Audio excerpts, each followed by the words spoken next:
할렐루야. 좋으신 하나님을 찬양합니다. 오늘 이 자리에 예배하러 오신 모든 성도님들을 진심으로 환영합니다. 오랜만에 이렇게 한 자리에 같이 모여서 예배 드릴 수 있으니까 얼마나 좋은지 모르겠습니다. 그리고 이 자리에 나오고 싶으시지만 여러 가지 사정으로 또 함께 하지 못하신 성도님들, 또 방송으로 지금 예배 드리고 계실 많은 성도님들 생각하면서 인사드립니다. 너무 보고 싶습니다. 또 모든 여건이 더 좋아져서 많은 성도님들이 이렇게 한 자리에 모여서 예배 드릴 수 있는 기쁨의 날이 속히 오기를 계속 기도하겠습니다.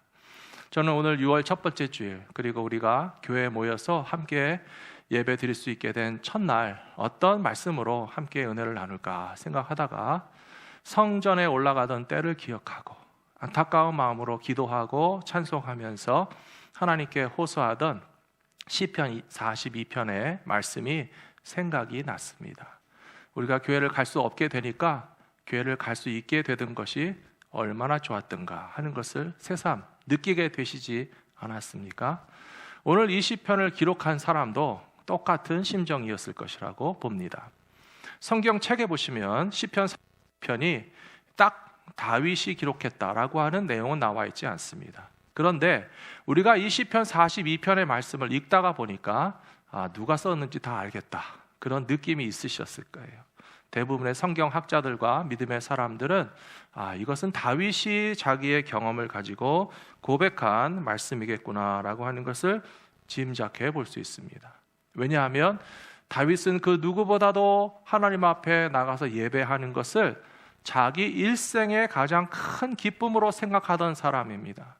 그런데 하나님 앞에 나가서 예배 드릴 수 없게 된 상황이 발생되었을 때에 마치 사슴이 시냇물을 찾기에 헤매이고 목말라 하는 것처럼 하나님 앞에 가까이 나가서 예배 드리고 싶다라고 하는 마음을 가진 사람이 다윗이었기 때문에 오늘 이 시편 42편을 통해서 우리는 어떤 마음으로 하나님 앞에 나가서 예배하며 우리 영혼의 목마름을 채워주시는 하나님의 은혜를 경험할 수 있을까?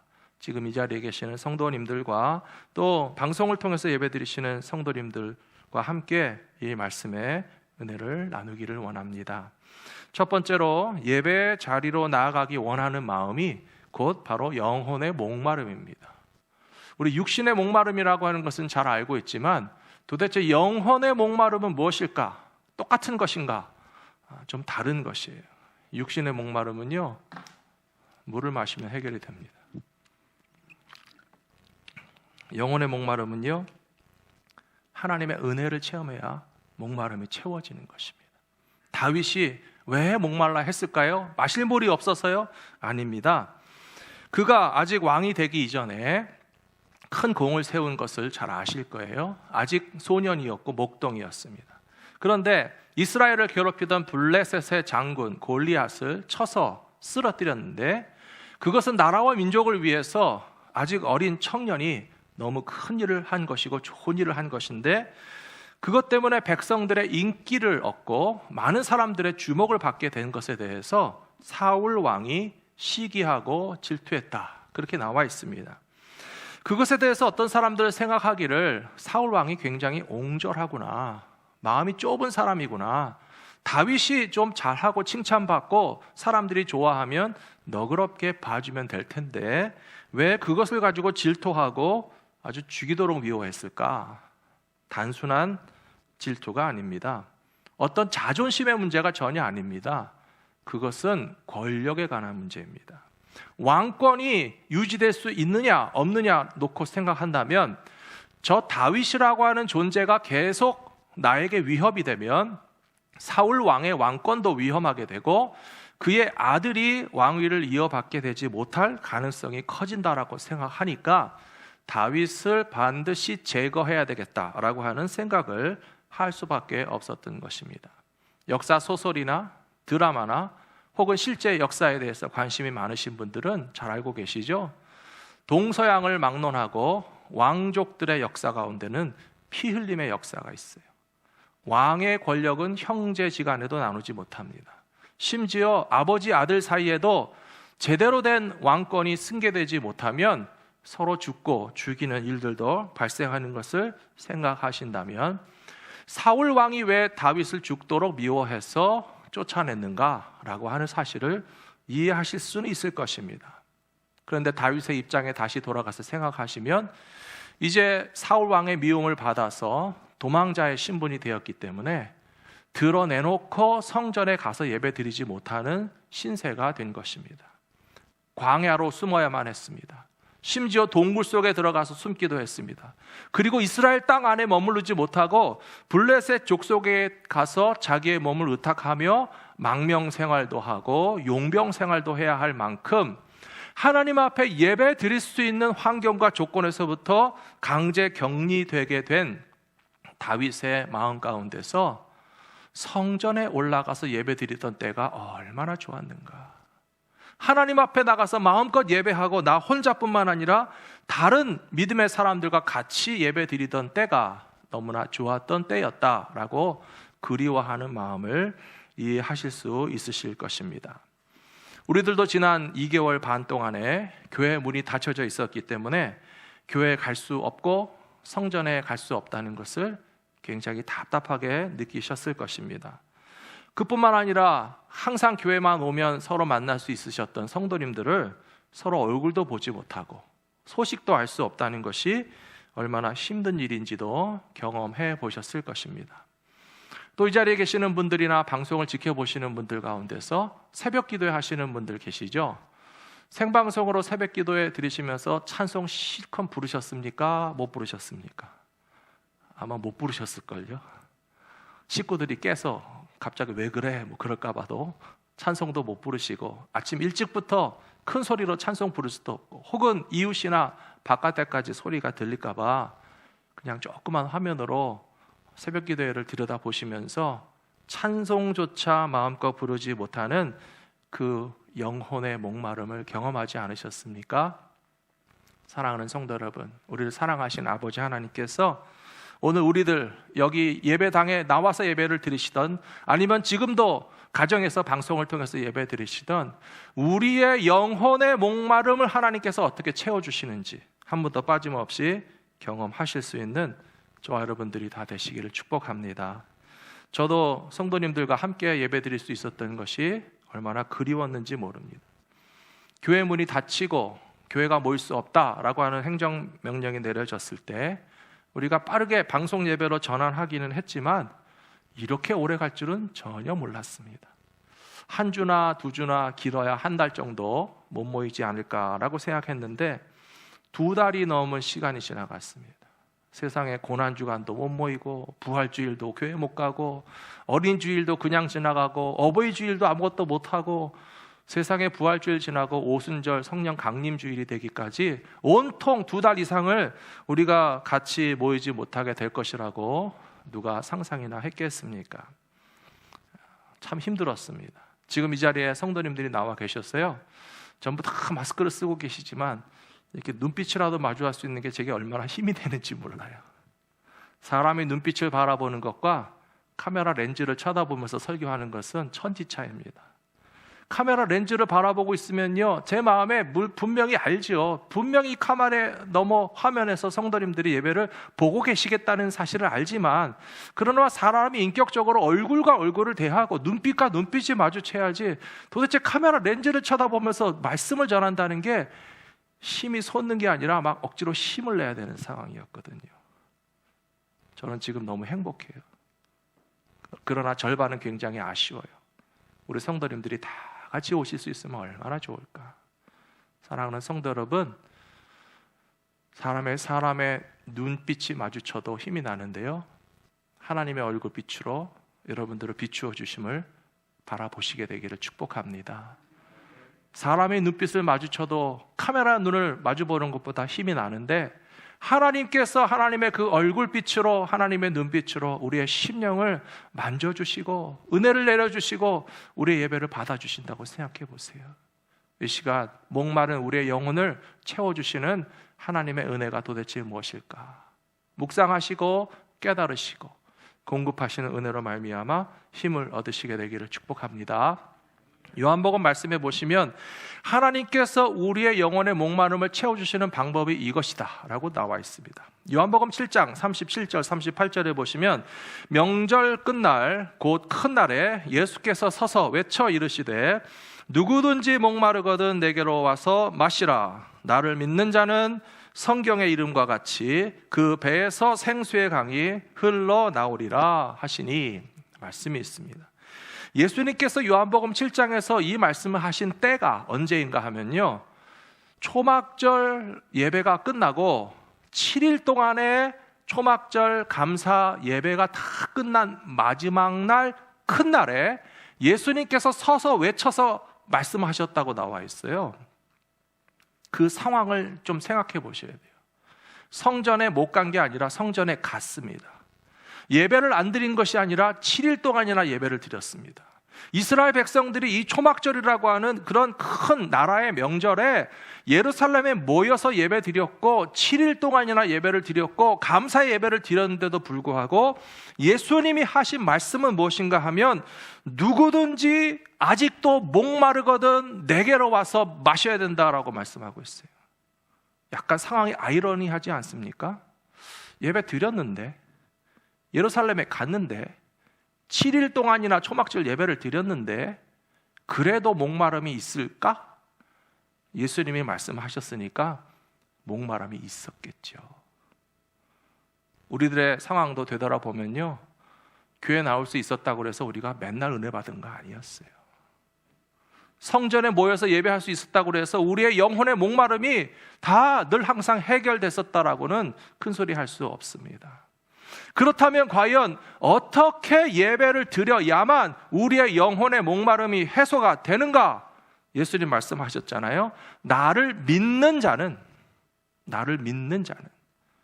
사랑하는 성도 여러분, 오늘 교회 와서 예배를 드리시던 방송으로 예배를 드리시던 예수님을 제대로 잘 믿으시면 우리 영혼의 목마름이 해결되게 될 줄로 믿습니다. 그 배에서 생수의 강이 흘러나오게 될 것이다 라고 말씀하셨는데, 바로 요한복음 7장 39절에 보시면 그 배에서 생수의 강이 흘러난다는 것은 무엇인가 하면 예수를 믿는 자에게 주시는 성령을 가리킴이라, 그렇게 이야기하고 있어요. 사랑하는 성도 여러분, 지난 주일이 무슨 주일이었죠?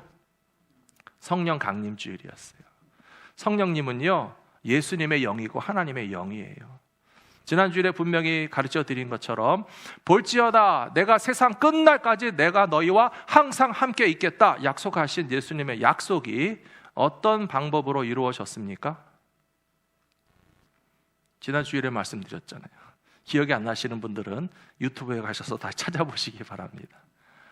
볼지어다 세상 끝날까지 내가 너희와 항상 함께 있겠다 약속하신 예수님의 약속은요, 성령님을 보내주심으로써 이루어졌다고요. 성령님은 보혜사 성령님이시고 우리 안에 내주하시는 성령님이시고 하나님의 영이시고 예수 그리스도의 영이신 성령님께서 우리에게 찾아오셔서 이미 함께 계십니다. 믿으십니까? 찬송가 가사에 뭐라고 되어 있어요? 성령이 오셨네죠. 성령이 오셨네요.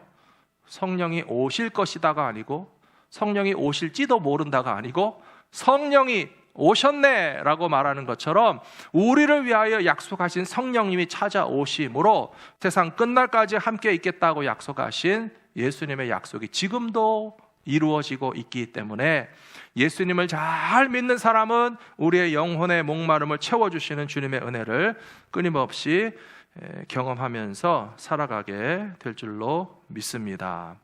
두 번째로, 성전에 올라가는 것, 그것은 우리의 영혼의 목마름을 채우는 예배인 것이 분명합니다.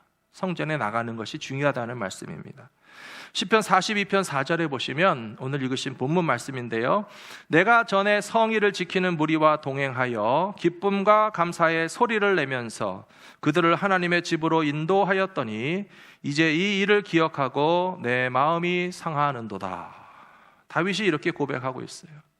마음껏 누구의 감시나 누구의 압박이나 혹은 금지, 격리 그런 것 없이 사울왕 눈치 보지 않고 마음껏 세상에 나서서 예배드리러 갈 수 있었던 때가 너무 좋았었다. 기쁨의 소리를 내고 감사의 소리를 내고 찬송하는 아니겠습니까? 또 혼자뿐만 아니라 여러 사람들과 함께 하나님의 집에 올라가서 예배하던 때가 있었는데 지금 그렇게 하지 못하는 것이 너무 마음이 괴롭다는 것이에요. 어떤 분이 말씀하시기를 내 인생의 2020년 4월과 5월은 마치 싹 지워져서 없어져 버린 것 같다. 그러니까 나이를 그만큼 빼달라, 뭐 그런 분도 있으시더라고요. 아무것도 안 하고 지나간 것 같아 보이잖아요. 사랑하는 성도 여러분, 상황은 달라졌습니다. 그리고 이 뉴 노멀이라고 하는 것이 결코 과거와 똑같은 상황으로 되돌아갈 수 없다라고 하는 말을 합니다. 그렇다고 해서 우리의 예배가 과연 포기하고 절망해야 되겠습니까? 우리는 어떤 상황과 조건 속에서도 하나님 앞에 가까이 나가서 예배 드릴 수 있습니다. 믿으십니까? 그렇게 해 오셨죠? 너무 잘하셨어요. 그래서 이 자리에도 오셨고 지금 이 순간에도 방송으로 예배를 드리고 계신다라고 저는 믿습니다. 성경에 보시면 이스라엘의 역사가 남유다의 멸망으로 끝나게 되는데요, 물론 그 이후에 다시 나라가 재건되기는 했고 진짜 영원한 하나님의 나라는 영원히 무너지지 않았지만, 그러나 왕족의 역사로 보면 남유다가 멸망함으로써 다윗의 혈통과 왕족들이 끊어지고 나라가 멸망했습니다. 바벨론 제국에 의해서 예루살렘이 함락되었고요, 무엇보다도 그들이 솔로몬 때 지은 성전이 다 무너지고 불타는 그 모습을 지켜봤어요. 얼마나 마음이 아팠겠습니까? 세상에 성전이 불타다니, 하나님께 예배드리는 장소가 무너지고 그것이 사라져서 우리가 재건할 수 있는 어떤 기회도 주지 못하고 아예 다른 나라의 포로로 끌려가 버렸잖아요. 이스라엘 백성들이 그런 상황 가운데서 정말 큰 실망도 하고 혹은 믿음도 흔들리고 우리가 과연 계속 예배해야 되겠나라고 하는 생각도 가졌겠지만, 놀라운 것은 이스라엘 백성들은 성전이 무너졌어도 예배를 지켰어요. 포로로 끌려갔어도 신앙생활을 했어요. 그것도 어른들만 신앙생활한 것이 아니라 중요한 것이 티네이저들과 청소년들과 2세들이 바벨론에 끌려가서도 신앙을 지키는 믿음의 사람으로서의 정체성을 지켰다는 것이 얼마나 중요하고 훌륭한 일인지 모릅니다. 잘 아시겠지만 다니엘과 세 친구 사드락, 메삭, 아벳느고, 그들은 티네이저들이었어요. 청소년의 나이에 남의 나라에 끌려가서 왕궁에서 교육을 받으면서 자랐지만 그들에게는 믿음이 있었고 하나님의 백성으로서의 정체성이 있었기 때문에 우상에게 바쳐졌고 왕의 식탁에 올라갔던 좋은 음식들을 먹기를 거부했잖아요. 차라리 우리가 채식을 먹을지언정 우상에게 바쳐진 고기 안 먹으면 안 됩니까?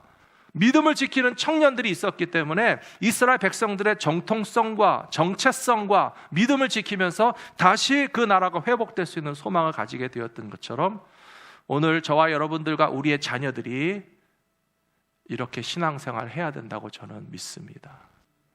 우리들의 아들과 딸들이 다니엘과 같이 되어야 되고 에스더와 같이 되어야 되고 또한 느헤미야와 같이 무너진 예루살렘의 성벽을 재건하겠습니다라고 하는 사람들이 우리 자손들 가운데서 나와야 되고요, 우리 교회 청년들과 어린 자녀들이 자라나게 돼서 학개와 스가랴와 같은 선지자가 되고 수르바벨과 같은 리더가 되어서 하나님의 성전, 건물만 말하는 것이 아닙니다.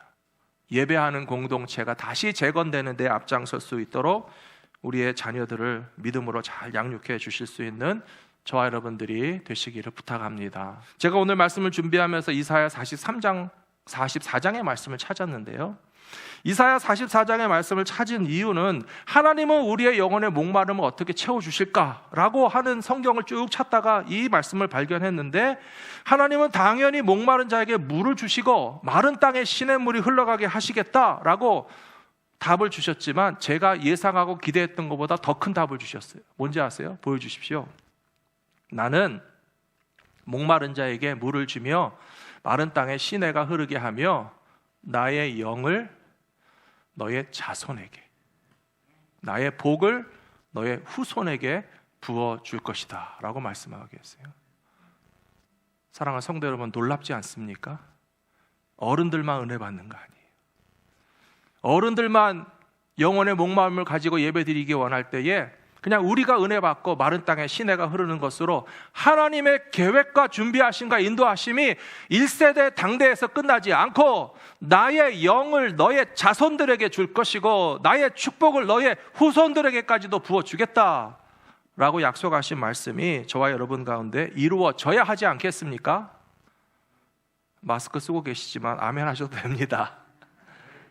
이루어져야 되지 않겠습니까? 바로 그렇습니다. 영혼의 목마름을 가지고 예배하는 세대들과 우리의 자녀들과 다음 후손들에게도 하나님의 풍성하신 은혜의 강물이 흘러넘치게 될 것을 기억하고 바라보시는 저와 여러분들이 다 되시기를 부탁합니다. 요엘서에도 나와 있고요, 사도행전 2장에도 나와 있는데요, 하나님이 말씀하시기를 말세에 내가 내 영을 모든 육체에게 부어주리니 너희의 자녀들이 예언할 것이요 너희의 젊은이들이 환상을 보고 너희의 늙은이들은 꿈을 꾸리라. 그렇게 돼 있어요. 성령이 찾아오시면 영혼의 목마름이 해결되고 우리 자녀들과 다음 세대들까지도 예수님을 잘 믿는 하나님의 백성들의 공동체가 이어져 나갈 수 있도록 청년들과 다음 세대를 잘 인도해 주시는 저와 여러분들이 되시기를 부탁합니다. 마지막 세 번째로, 그렇게 하기 위해서 우리가 어떻게 해야 되는가? 하나님께서 우리 자손들과 다음 세대들과 이민교회의 미래를 위해서 계속적으로 은혜의 강물이 흘러 넘치며 성령 충만한 세대가 이어지게 하기 위해서 오늘 우리가 해야 될 것이 무엇인가 하면 낙망하지 말아야 된다는 것입니다. 불안해하지 말아야 된다는 것입니다. 그리고 변함없이 찬양 드려야만 한다는 것입니다. 시편 42편 5절에 보시면 이 시편 기자가 고백하기를 내 영혼아 내가 어찌하여 낙심하며 어찌하여 내 속에서 불안해 하는가? 너는 하나님께 소망을 두라. 그가 나타나 도우심으로 말미암아 내가 여전히 찬송하리로다 라고 말하고 있습니다. 이 내용을 보시면요, 이 시편을 고백하는 사람이 낙심할 만한 상황이었겠죠. 불안해할 만한 상황이었지 않겠습니까? 그것은 사실이에요. 실망스러워요. 낙심됩니다. 불안합니다.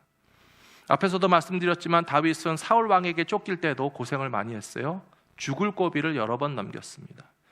근데 사람이 일생에 이렇게 힘든 일이요, 한 번 잊고 지나가는 게 아니라요, 또 닥치는 거예요.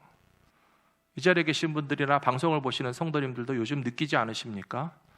28년 전에 LA 폭동이 있더니만 지금 또 우리가 사는 게 불안하고, 또 과거에도 어떤 질병이 대유행하더니만 또 새로운 질병이 유행하고, 또 사업이 어려워지고 경기 침체가 다가오면서 이민자들의 삶을 불안하게 하더니만 또 다른 풍파와 또 다른 위험이 또 몇십 년에 다시 돌아오는 것, 왜 사람의 인생에 이렇게 고생이 많을까? 다윗은 우리보다 더 힘든 시간을 보냈습니다. 다윗 왕의 노년에 예루살렘에서 또 쫓겨났죠. 다윗 왕의 말년에 또 성전에 가서 예배드리지 못하고 목숨을 부지하기 위해서 도망쳤죠. 누구에게 배신당했습니까? 아들이, 압살롬이가 아버지를 죽이고 아버지의 왕권을 뺏겠다고 자기 아들에게 쫓겨나서 도망가는 신세, 얼마나 괴로웠겠습니까? 그런데도 불구하고 다윗은요, 자기 스스로에게 선포하는 거예요. 내 영혼아 어찌하여 낙심하며 내 영혼아 어찌하여 내 속에서 불안하여 하는고? 너는 하나님께 소망을 두라. 사랑하는 성도 여러분, 하나님께 소망을 둔다는 게 무엇을 의미하는지 아십니까? 하나님께 소망을 둔다는 것은 과거를 돌아보지 않는다는 것이에요. 현재 상황만 바라보면서 낙심하지 않는다는 것이에요. 하나님께 소망을 둔다라고 하는 말의 뜻은 뒤를 돌아보고 과거에 연연해서 매여 있는 것이 아니라 앞으로 전진하기 위하여서 하나님께서 우리 가운데 어떤 계획을 가고 계시는가를 확실히 믿음으로 붙잡는 것이 참 소망이라는 사실을 이해하실 수 있는 저와 여러분들 되시기를 부탁합니다. 이사야 43장에 그 말씀이 나와 있어요. 이사야 43장에 보니까 너희는 이전 일을 기억하지 말며 옛날 일을 생각하지 말라. 보라, 내가 새 일을 행하리니 이제 나타낼 것이라. 너희가 그것을 알지 못하겠느냐? 반드시 내가 광야에 길을, 사막에 강을 내리니 들짐승과 승냥이와 타조도 나를 존경할 것이고 내가 광야의 물을 사막의 강들을 내어서 나의 백성과 나의 택한 자에게 마시게 할 것임이라. 하나님 벌써 말씀해 주셨어요. 사랑하는 성도 여러분, 옛날이 좋았다. 지나간 것은 지나간 대로, 지나간 것으로 끝이에요. 너희는 이전 일을 너무 연연해서 생각할 필요도 없고요, 하나님께서 새 일을 행하시겠다고 얘기하시잖아요. 보라, 내가 새 일을 이제 나타날 것이니 광야의 탄탄대로를 열어줄 줄 누가 알았겠으며 메마른 사막에 생명수 강물이 흐르게 될 줄 누가 알았겠느냐. 저와 여러분들에게 주시는 약속이라고 믿습니다. 마스크 하고 계셔도 아멘 하셔도 된다니까 자꾸 마스크 때문에 입을 가리고 계시는 것 같아요. 갈보리 믿음께 성도들에게 주시는 말씀인 줄로 믿습니다. 광야의 탄탄대로를 열어주시겠다고요, 사막에 강물이 흐르게 하시겠다고요, 심지어 짐승들까지도 하나님을 존경하게 될 뿐만 아니라 나의 백성, 내가 택한 백성에게는 그 생명수를 실컷 마시게 하시겠다고 약속해 주시고 있잖아요. 이것을 아멘으로 받는 저와 여러분의 영혼의 목마름을 오늘 이 시간 채워주실 줄로 믿습니다. 예수님 선포하셨습니다. 나를 믿는 자는 그 배에서 생수의 강이 흘러나리라. 이것은 나를 믿는 자에게 주시는 성령을 가리켜 하신 말씀이다.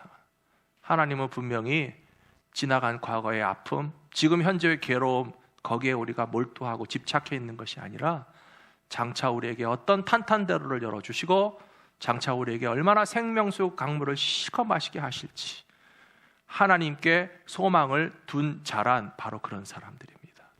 이 믿음 가지고 살아가시는 저 여러분들이 다 되시기를 축복합니다. 우리는 2달 반 동안 경험했습니다. 진짜 예배란 무엇인가? 성전에 와서 예배 드려야 되는가? 성도들이 같이 모여서 예배 드려야 되는가? 집에서 혼자 방송 보면서 예배 드리면 예배가 아닌가? 그것도 예배잖아요. 진짜 예배는요, 하나님은 중심을 보신다고 그랬어요. 사마리아에서도 말고 예루살렘에서도 말고 신령과 진정으로 예배할 때가 오나니 곧 이때라. 지금 이 시간 저와 여러분이 진정한 예배자의 고백을 가지고 하나님께 예배 드린다면 우리의 예배 성전 안에서도 받으시고 여러분들 가정에서도 받아주실 줄로 믿습니다.